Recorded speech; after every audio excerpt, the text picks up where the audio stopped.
The other big story, which is almost overshadowing the by-election tonight, of course, is the resignation of the Shadow Attorney General, Emily Thornberry, who's had to resign because of a picture she tweeted from the by-election, from the Rochester and Stroud by-election, a picture of a terraced house with a white van parked in the driveway and a number of English flags, St. George flags, coming down from the windows. It went viral on social media. She's had to apologise. She then resigned. Mr. Miliband presumably was we were being spun the line that he'd never been more angry about this. What is Labour saying down there about this? What are they saying about it?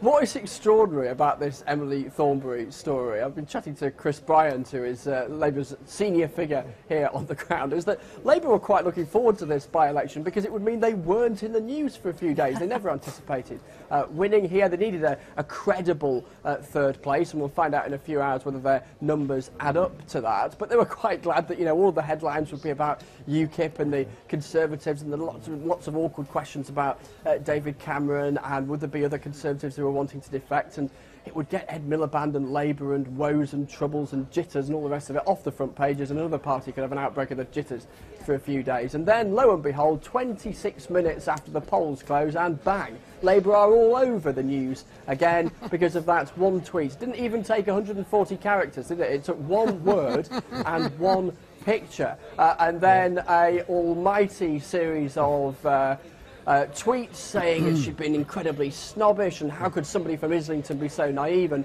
all of the rest of it. A couple of calls apparently between Emily Thornberry and Ed Miliband, and as you say, this suggestion from Labour spinners that Ed Miliband had never been more incandescent. He was a professor of anger, apparently, as a result of this.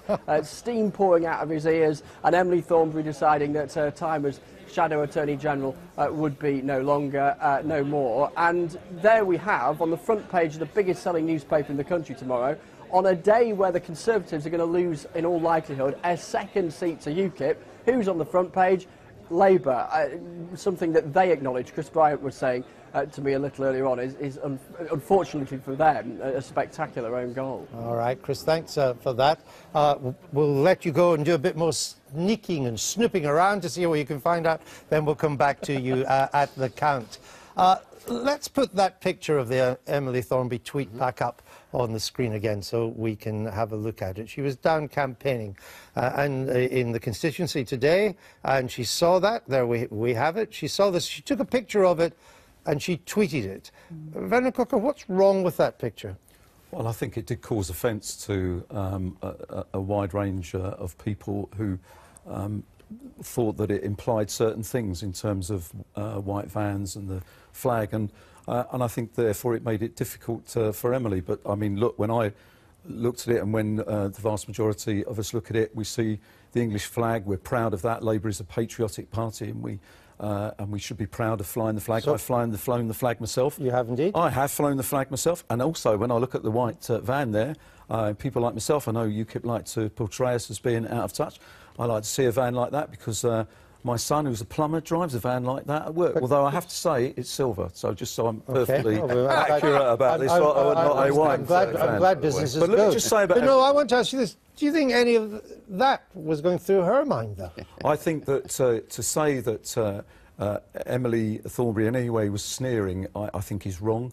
I think she made... So why did she tweet it? Well, I think she was ill-judged. It was a misjudgment on her part. And I think, on reflection, she would probably regret tweeting that out. But look, she, I think, has done the honourable thing and done the thing. She's realised that this tweet, if she were to stay in office, could result in the way in which she'd get in the way of the Labour Party being elected. I think she stood away from that, and I think that's the honourable thing to have done. Isn't the reason why, in Chris Mason's words, that Mr. Miliband became the professor of anger tonight because of this, is because it plays into a feeling among a lot of former Labour voters, whom some are now maybe voting UKIP, that the kind of metropolitan elite that seems to dominate the Labour Party today has a kind of sneering attitude to working-class patriotism. Well, that's not the case. That's why I said what I said. But Emily did the right thing with respect to the tweet. But doesn't it play into that?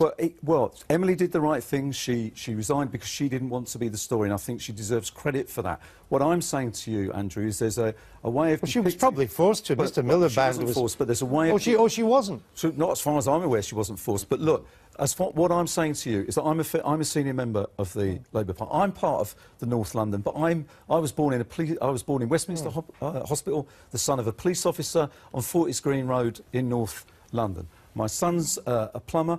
I was a teacher for 20 years. I'm a senior member of the Labour Party. But we stand for the working class as much as anybody else. But you're not part of the Miliband inner circle. No. Right, and I'm the senior defence... This is the point. Senior Labour MP. A member of the defence sector. Of course I am. And Ed Miliband is a broad...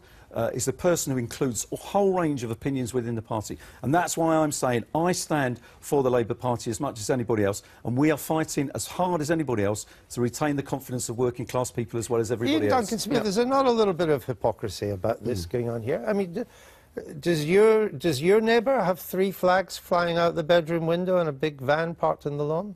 Yeah, well, of course, in my constituency, exactly that. This is what goes on. I asked about your neighbour. Would you like to have that next door to you? Yeah, I have no problem with it at all. No problem. Let me just say something. Vernon, one thing I want to say, would I ever expect somebody like Vernon to do that? The answer is absolutely not. But this is the point I would make about this is, I don't doubt that that was Emily doing a little cultural sneer. That was her joke. Now, this is why it doesn't come across well in these things, but it's a cultural sneer, and this is what Danjuk just said in his... Simon Danjuk, the Labour MP from the North. Yeah, exactly. He's made this comment that there is a certain part of the Labour Party that has got completely out of touch with its core vote. And I'll tell you, I was doing a lot of canvassing, knocking on doors and telephoning in this by-election, and the one thing I did, was asked to do, was to go and talk to Labour Labour voters in the constituency, to ask them what were they planning to do. And I was astonished, actually, that out of about 20 that I actually rang the other night, only 2 said they were voting Labour. A number of them said that they were going to vote for UKIP because they were angry with the leadership of Labour, and some said they'd tactically vote, a point that Brian made earlier on, because they didn't like UKIP or whatever.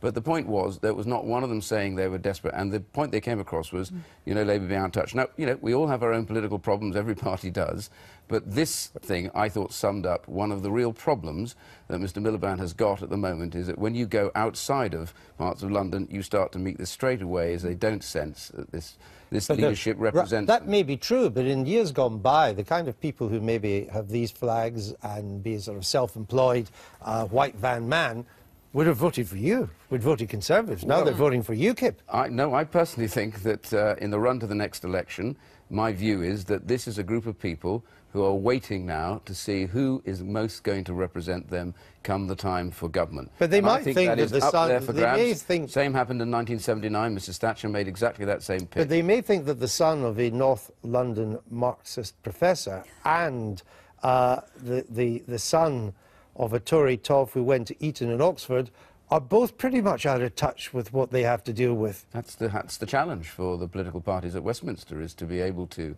recognise the concerns of the British public about being represented. After all, the people are angry and upset. They've come out of the worst recession in living memory. Many of them saw themselves lose jobs. They've actually had salary reductions as a result of that. They don't feel, as we emerge from it, the real benefits of that yet. That has to take time. And so there are deep concerns. These concerns aren't only going on here. There are concerns in lots of other countries about this. But my point is, the challenge for us is to be able to ensure that that stability grows and that we're able to communicate directly to people and explain what's happening. Sorry to interrupt, but I want to go back to Chris Mason